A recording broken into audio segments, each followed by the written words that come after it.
In some places, the dead are honored with tears. In others, tears are forbidden. This is a story passed down in whispers from a forgotten village in Thailand. A place where crying at a funeral is not an act of love, but an invitation. Because when grief is heard, the dead may believe they are being called back. And once they return, they do not leave alone. Chapter 1. The Village That Forbade Tears. Ban Nong Phai was a village that did not appear on most maps. It lay deep in the dry forests of northeastern Thailand, where the soil was red as rust and cracked like old skin, and where the wind carried the smell of ash even when nothing was burning. There were no streetlights, no paved roads, and no mobile signal strong enough to call for help. Once the sun went down, the village belonged entirely to darkness.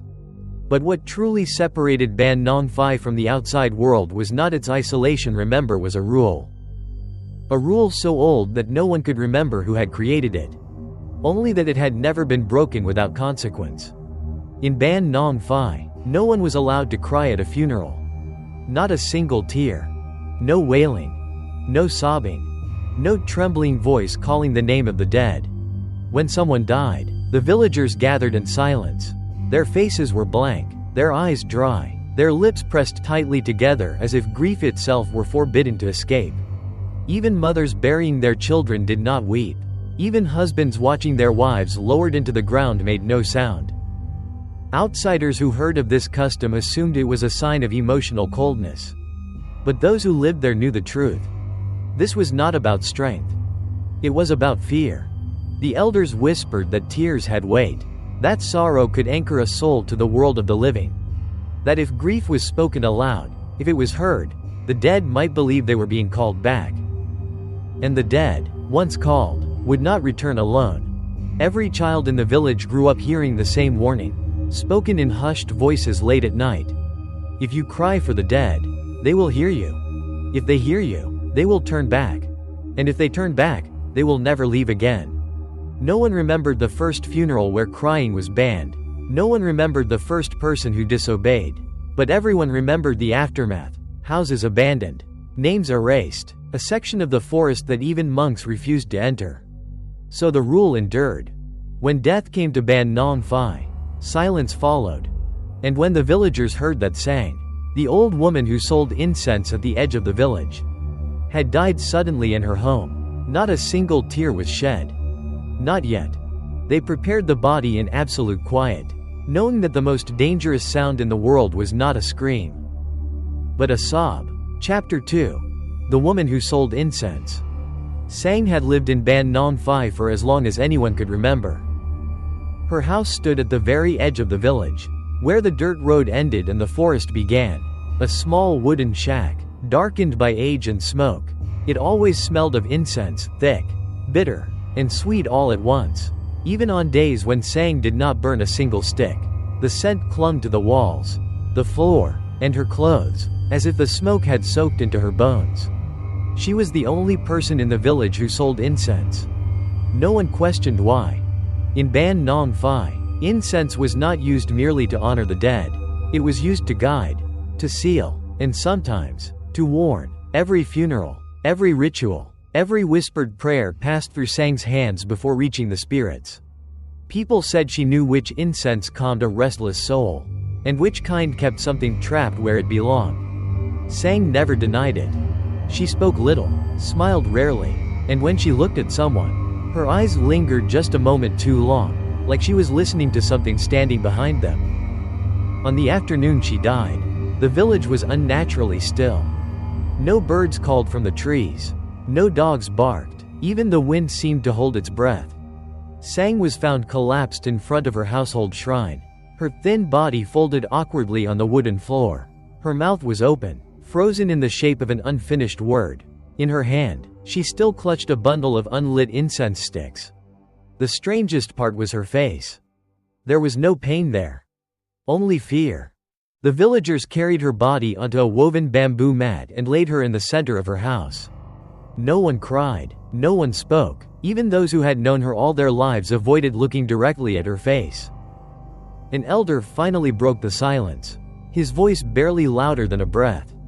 "Prepare the funeral tonight.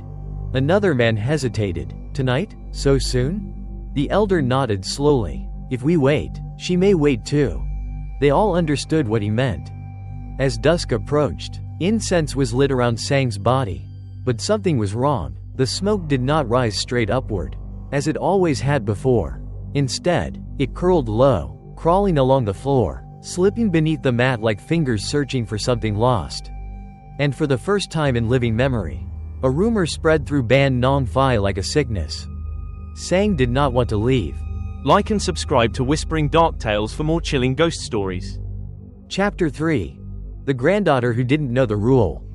Molly arrived in Ban Nong Phai just as the sun was sinking behind the trees. She stepped off the old bus with a small suitcase, dust clinging to her shoes, irritation still hanging in her chest from the long journey. The village looked smaller than she remembered, older, quieter, as if time itself had grown tired of moving forward there. No one came to greet her. That alone should have warned her that something was wrong. As Molly walked deeper into the village, she noticed the silence. Doors were shut, windows were dark, people watched her from behind wooden walls, their eyes following her movements before disappearing again. No one waved, no one spoke her name. When she reached her grandmother's house, the smell of incense hit her like a physical force. Too strong, too thick. It coated her tongue and burned her throat. Inside, Sang's body lay motionless on a bamboo mat in the center of the room. Her skin had already begun to pale, stretched too tightly across her face, as if something beneath it was pulling inward.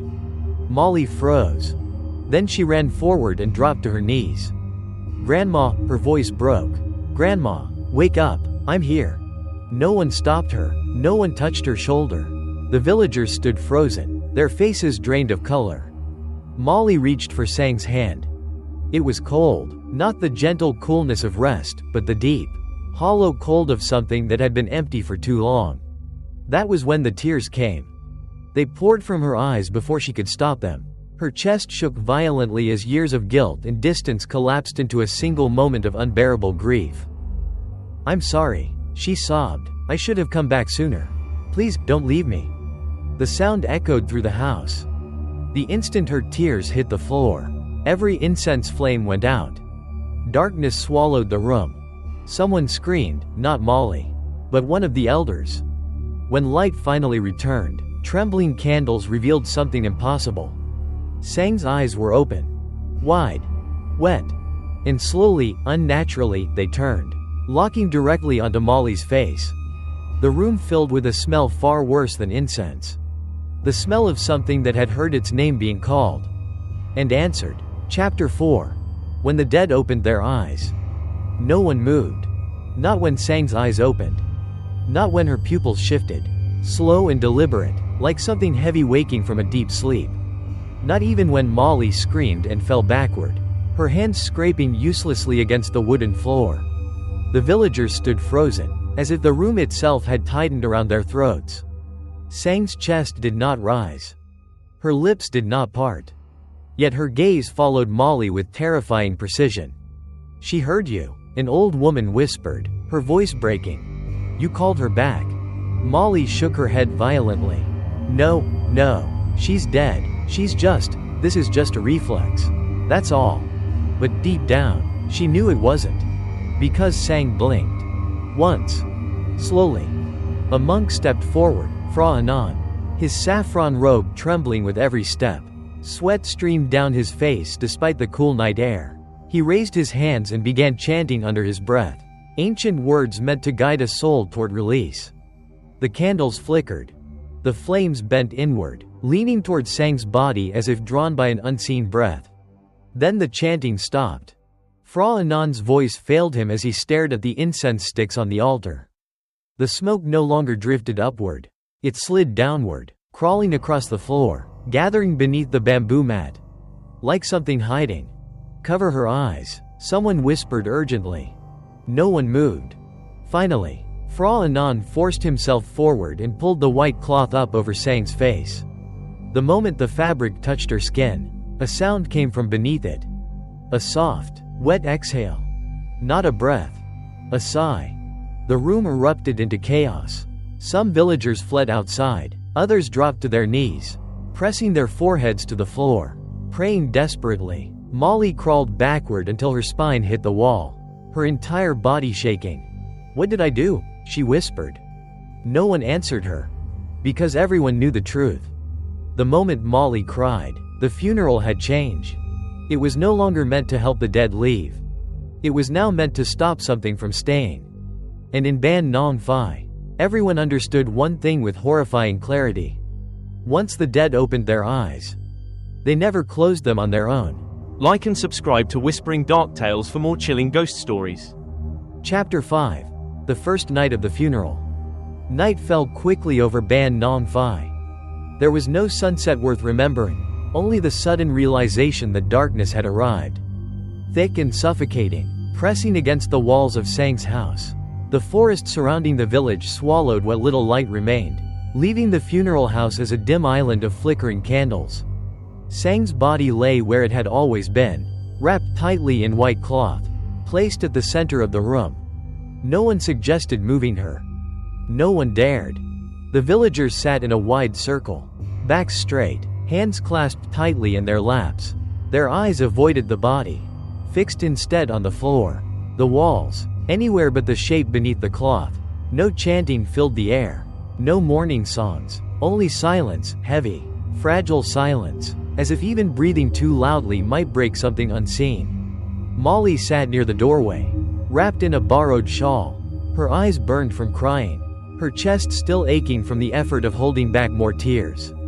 Every few minutes, her gaze drifted toward her grandmother's body before she forced herself to look away again. She felt watched, not by the villagers, but by the room itself.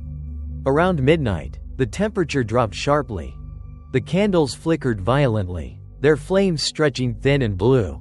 Shadows along the walls began to move, lengthening and twisting into unfamiliar shapes.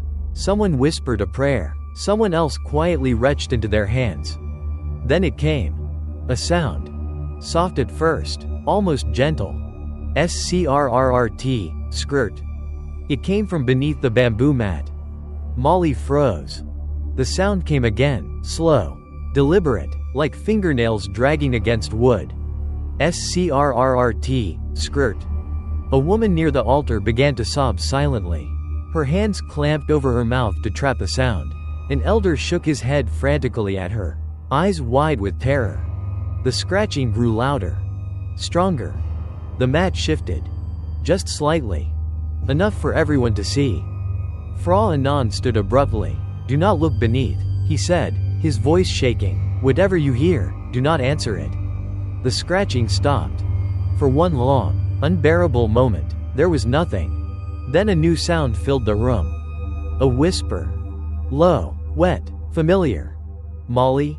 Her name drifted through the darkness, spoken with her grandmother's voice. And this time, it came from directly beneath the body. Chapter 6. The smell that would not fade. Morning came, but it did not bring relief. The sun rose pale and weak over Ban Nong Phai, its light struggling to penetrate the thick mist clinging to the village. Inside Sang's house, the candles had burned themselves down to blackened stubs, and the air felt heavier than it had the night before. The smell was the first thing everyone noticed. It was not the usual scent of death, sharp and fleeting. This smell was thick, sweet, and rotten all at once, like meat left too long beneath the sun mixed with burnt incense. It clung to the throat, making each breath a struggle. Someone gagged. "It's too soon," an old man muttered. "She's only been gone one night." Fra Anand stood near the body, his face ashen. "This is not decay," he said quietly. "This is attachment." When the white cloth was lifted just enough to check the body, a collective breath was drawn. Sang's skin had darkened overnight, pulling tight across her bones. Her lips were slightly parted, revealing teeth stained yellow, as if she had been whispering all night long. Worse still were her fingers. They were no longer folded neatly. They were bent, curled inward like claws. On the wooden floor beneath the mat, dark, damp marks had appeared. Handprints. Small, wet, pressed backward, as if something had pushed itself up from below and tried to crawl free. Molly stared at them, her stomach twisting. She knew, without understanding how, that those marks had not been there before. "What happens now?" she whispered. No one answered. Outside, the dogs of the village began to howl, long, broken cries that rose and fell as if responding to something unseen moving through the forest. Birds refused to land on the roof. Even insects avoided the house. Fra Anon finally spoke again. "She is listening," he said. "The crying tied her here. Now she is searching." "Searching for what?" Molly asked. The monk's eyes met hers, filled with pity and dread. "For someone to follow her." As the smell thickened and the handprints spread, everyone in Ban Non Phi understood the truth. Sang was not waiting to be buried. She was waiting to be answered. Like and subscribe to Whispering Dark Tales for more chilling ghost stories. Chapter 7. The First to Disappear. By the second night, no one volunteered to stay alone with the body. They drew lots instead. The short stick fell to Chai, a thin, middle-aged man who had served as the village caretaker for years. He laughed nervously when he saw it, insisting that he had watched over many funerals before, that there was nothing to fear. No one laughed with him. As darkness swallowed Ban Non Phi once again, Chai took his place near Sang's body, armed with a flashlight, a bundle of incense, and a flask of cheap rice liquor to steady his hands. The others left reluctantly, bolting doors behind them, whispering prayers as they went. The house fell silent. Sometime after midnight, a scream tore through the village. It was short, sharp, cut off too quickly to be human. Men grabbed torches. Fra Anon ran barefoot through the dirt road. Molly followed, her heart pounding so hard she thought it might burst. They found the house open. The door hung crooked on its hinges. Candles lay scattered across the floor. Melted wax smeared like pale blood. The bamboo mat was empty. Sang's body was gone. So was Chai. Panic spread instantly. Torches swept across the forest's edge, catching broken branches, disturbed soil, footprints leading away from the house, bare feet dragging unnaturally deep into the dirt. They followed the trail until the smell hit them. Strong, metallic, wrong. Chai's body lay at the base of a tamarind tree, twisted at an impossible angle. His eyes were gone, scooped clean from their sockets. His mouth was stretched into a wide, unnatural smile, muscles frozen in a mockery of joy. On his chest rested a single incense stick. It was still warm. No one needed to ask who had placed it there. Fra Anon knelt beside the body, his hands shaking as he pressed his forehead to the ground. "It has begun," he whispered. Molly backed away, bile rising in her throat. In her mind, she heard her grandmother's voice again, soft, patient, pleased. "One has answered." As the torches flickered, the villagers realized something far worse than Chai's death. Sang had taken her first offering, and she would not stop with one. Chapter 8. The Secret Behind the Funeral Without Tears. The villagers did not sleep after Chai's death. They gathered at the temple before dawn, sitting on the cold stone floor beneath the dim glow of oil lamps. Faces that had once been hard with discipline now sagged with fear and exhaustion. No one spoke at first.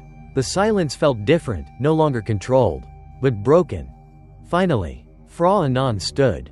"There are things you were never meant to know," he said, his voice echoing softly against the temple walls. "But the dead do not respect silence when their names are spoken." He looked at Molly. "You deserve the truth." The elders exchanged uneasy glances. One by one, they nodded. Long before Ban Non Phi became a village, this land had been a burial ground for wanderers, criminals, and women accused of spiritual corruption. Among them was a young woman whose grief had driven her mad. When her husband and child died in a fire, she cried for days without rest, calling their names until her voice broke and her mind followed. People said her crying attracted things from the forest, spirits that fed on sorrow. When she finally died, her wailing did not stop.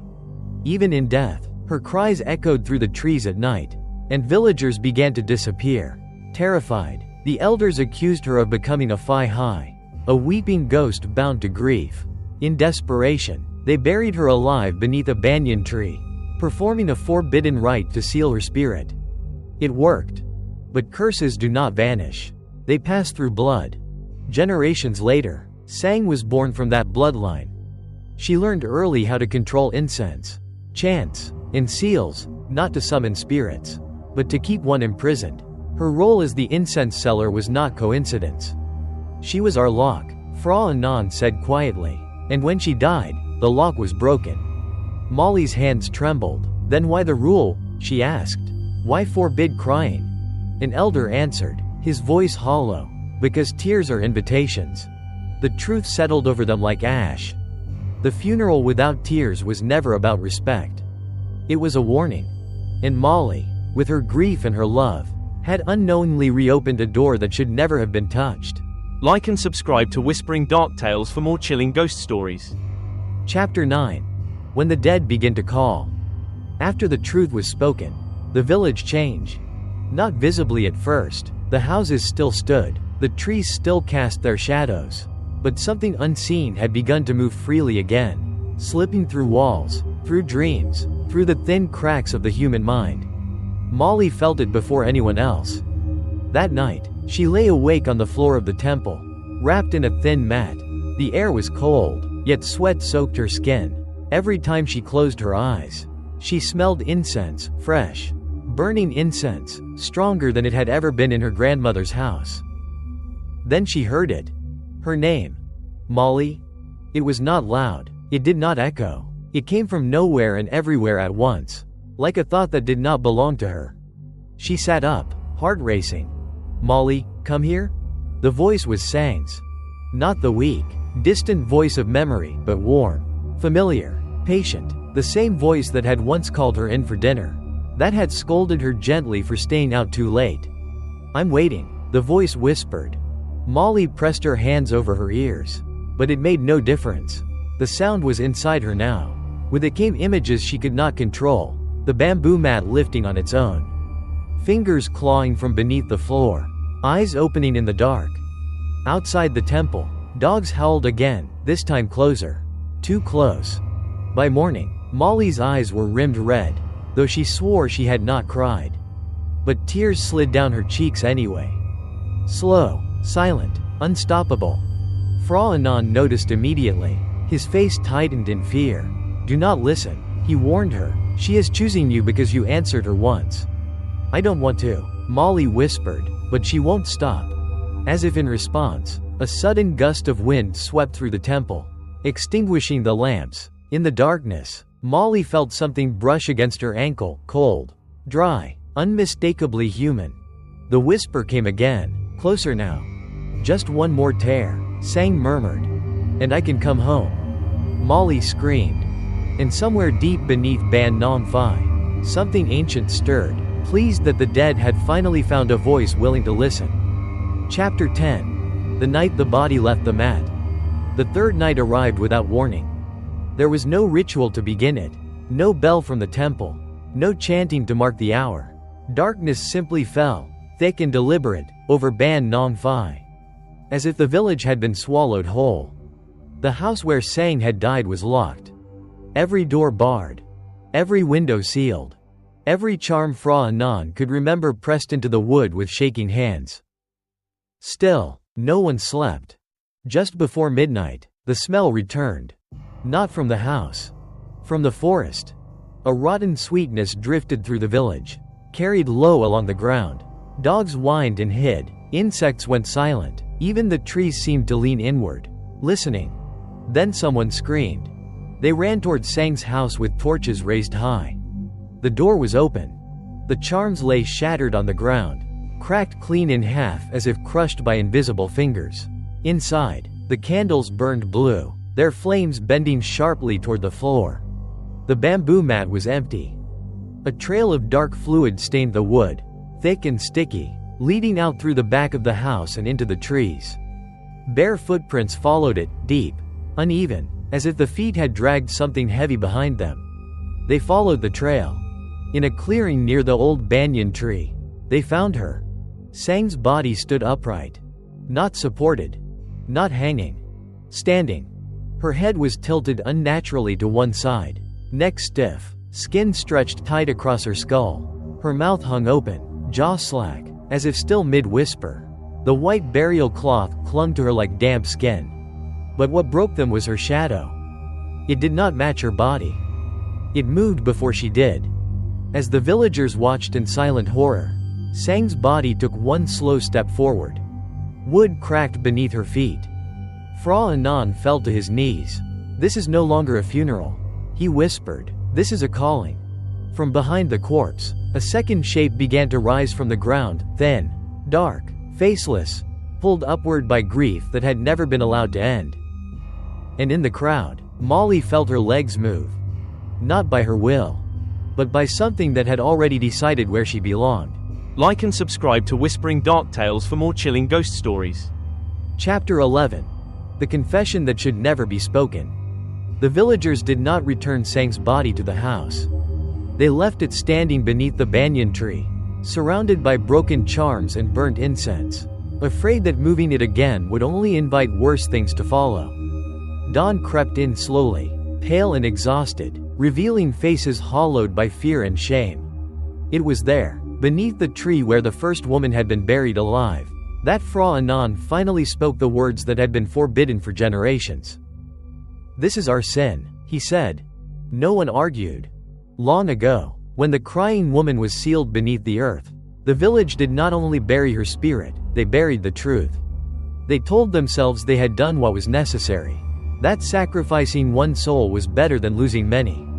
But they were wrong. The ritual had never destroyed her. It had fed her. Each generation added to the curse: silence instead of mourning, discipline instead of grief, obedience instead of compassion. Every funeral without tears strengthened the seal while deepening the hunger beneath it. Sang had learned the truth too late. She had not been the lock, as the village believed. She had been the caretaker. Every stick of incense she sold, every ritual she guided, was meant to ease the pressure, to prevent the imprisoned grief from overflowing. But when she died without passing on the full truth, the burden shifted, seeking the nearest blood, seeking Molly. Fra Anan turned to her, his voice breaking. "The curse requires a voice," he said, "a living one." Molly stared at Sang's body, still upright, still watching. "You want me to cry for her?" she said, "to finish what I started?" "Yes," the monk replied, "but once you do, it will not be just her who answers." The confession settled over the village like a funeral shroud. They had built their lives on silence. And now, silence was no longer enough. Because grief, when denied for too long, does not fade. It waits. And when it finally speaks, it demands to be heard in blood. Chapter 12. The Monk Who Could Not Look Away. Fra Anan had been a monk for more than 30 years. He had presided over births and deaths, blessings and farewells. He had watched flames consume bodies and chanted prayers meant to guide souls toward peace. Yet nothing in his years of discipline had prepared him for what stood beneath the banyan tree. Sang's body had not fallen. It remained upright through the night, unmoving, unrotting, as if held in place by something deeper than bone or muscle. Her shadow still twitched independently, stretching and shrinking with no regard for the sun's position. This ritual was never meant to be remembered, Fra Anan said, his voice hoarse, only performed. He began preparing the forbidden rite.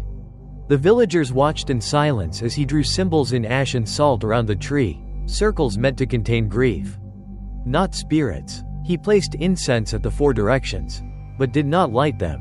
Instead, he pressed his palms together and bowed, not to the Buddha, but to the ground. "This is not a prayer," he warned. "It is a negotiation." Molly stood at the edge of the circle, her legs trembling. The air around her felt thick, heavy with expectation. She could feel the pull now, constant, insistent, like invisible hands guiding her forward. Fra Anan began chanting in a language older than the village itself. With each word, the wind shifted, the leaves of the banyan tree rattled violently, though no storm clouds gathered above. Then the chanting stopped. Fra Anan's eyes widened. From beneath the roots of the tree, a sound emerged, low, wet, unmistakable. Crying. Not one voice. Many. Fra Anan tried to turn away. He couldn't. His body locked in place as shadows gathered at the base of the tree, forming shapes too thin, too stretched to be human. Faces pressed upward through the soil. Mouths open in silent screams. Eyes hollow with longing. "This is what we buried," he whispered. "This is what we refused to mourn." A hand, blackened, claw-like, reached out and brushed against his robe. Fra Anan did not scream, but tears streamed down his face as he finally understood the cost of a faith that demanded silence over compassion. And behind him, Molly felt the last of her resistance crumble. Because the ritual had begun. And once grief is invited to speak, it does not stop with the dead. Like and subscribe to Whispering Dark Tales for more chilling ghost stories. Chapter 13. The Village That Walked Away. By the time the sun rose, Ban Non Phai was already dying. People did not speak of it aloud, but fear moved faster than any curse. Doors were unbolted, belongings were packed in silence. Families gathered what little they could carry and avoided looking toward the banyan tree. No one wanted to be chosen next. Fra Anan pleaded with them. "Running will not free you," he said. "Grief does not respect distance." But the villagers had lived their lives avoiding grief. Now they avoided responsibility just as easily. One by one, they left. Torches disappeared down forest paths. Footsteps faded into the trees. Even the elders, those who had upheld the rule for decades, turned their backs on the land they had cursed.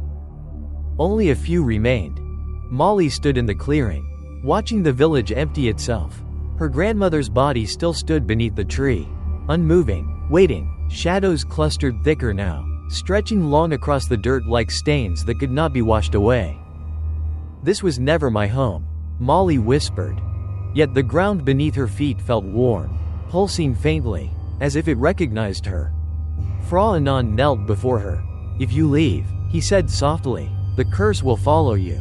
It always does." Molly closed her eyes.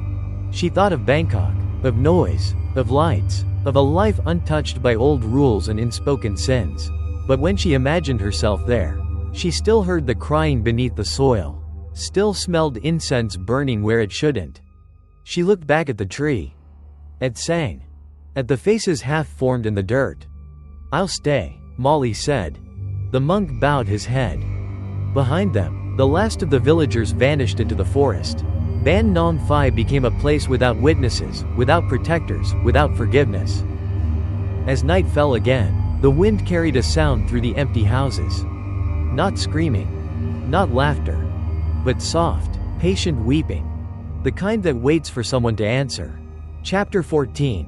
The Woman Who Carried the Lamp. Night returned to Ban Non Phai like an old owner reclaiming forgotten land.